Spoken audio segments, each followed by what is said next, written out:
Hello friends, चलते आज आम बनवा बड़ ओषा स्पेशल तरण रेसिपी बनवाई आम ये गोटे कप अरुआ चाउलर गुंड आउ नहीं 2 कप पानी। आपको आम भल भाव गोलई नेबा जमती बिंडा न रहिबो।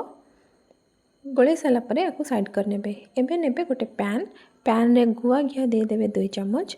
से ड्राई फ्रूट्स को पकईकि भल भाव भाजी नेबे। तापरे से कड़ाई रे नहीं तेजपत्र आउ छेचा अदा ताकू टिके भाजी सारा पर से नहीं 4 कप पानी। जो कप्रे मापिकी नहीं चाउल से कप्रे नेबे। तापर ये पान मधुरी अल्प टिके लुण चीनी मुझे आपण मैंने चाहिए गुड़ भी दे पारे। तापर कोरा नड़िया आउ खंड खंड कटा नड़िया पकईकि फुटीगला आम जो आणटा रखी ए पकईकि गोलई नेबा। शेष में गोलमरीच गुजराती गुंड पकईकि आउ टिके फुटिया रखी नेबा। टिके गाढ़ा हो गला से भाजी रखी ड्राई फ्रूट्स को पकई टेस्ट करेंगे। Thank you.